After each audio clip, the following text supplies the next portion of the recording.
അപ്പോൾ ഇത് നൈറ്റായപ്പോൾ ഞാനും അനുവേട്ടനും കൂടെ വെറുതെ ഒന്ന് പുറത്തേക്ക് ഇറങ്ങിയതാണ്. ഔട്ട്സൈഡ് ഫുഡ് ഒഴിവാക്കാൻ വേണ്ടിയിട്ട് ഞങ്ങൾ ഓൾറെഡി റൂമിൽ നിന്ന് ഫുഡ് കഴിച്ചിട്ടുണ്ടായിരുന്നു. പക്ഷേ എപ്പോഴത്തെയും പോലെ കുറച്ച് കഴിഞ്ഞപ്പോഴേക്കും അനുവേട്ടൻ പറഞ്ഞു നമുക്ക് എന്തെങ്കിലും കഴിച്ചാലോ എന്ന്.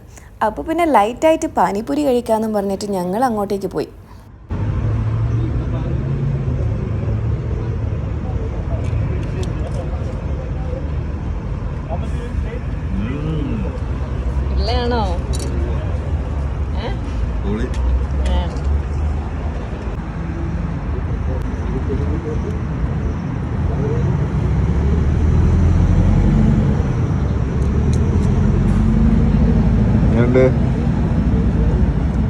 എങ്ങനെ എന്ത് തലാട്ടുന്നേ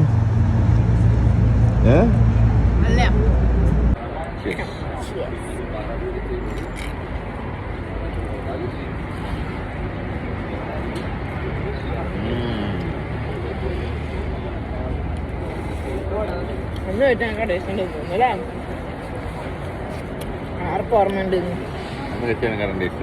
എനിക്ക് ഓർമ്മയുണ്ട്. അന്ന് വെച്ചാൽ ടേസ്റ്റ് ഉണ്ട്. വെള്ളത്തിന് കുറച്ചും കൂടെ സ്പൈസി ഉണ്ട്. അന്ന് ഇത്രയും സ്പൈസി ആയിരുന്നില്ല.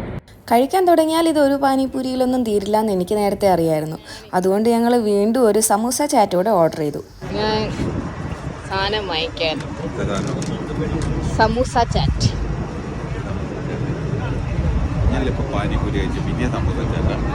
ഞാനാ പറഞ്ഞേ നിങ്ങൾ മധുരമുള്ള കഴിക്കാൻ പോയാലും ഞാനത് ഒഴിവാക്കി തന്നതാണ് നിങ്ങൾക്ക്.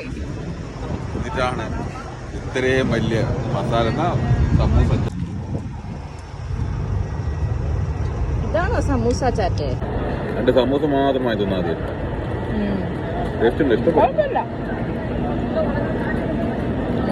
മറ്റേ സാധനമല്ലേ അതേപോലെ ഉണ്ട്.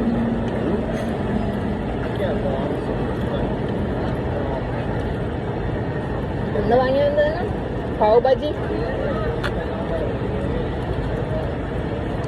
ഇതിന്റെ മിക്സ്ചറിന് വലിയ ടേസ്റ്റ് ഒന്നും ഇല്ലല്ലോ. നമ്മളെ മറ്റേ മഞ്ഞ മിക്സ്ചർ ഉണ്ട്.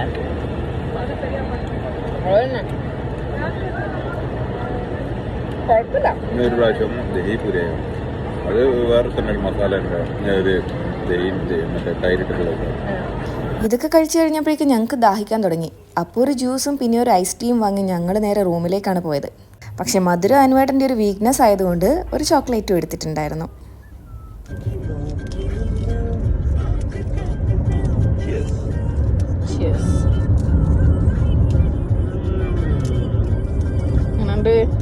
Very tasty.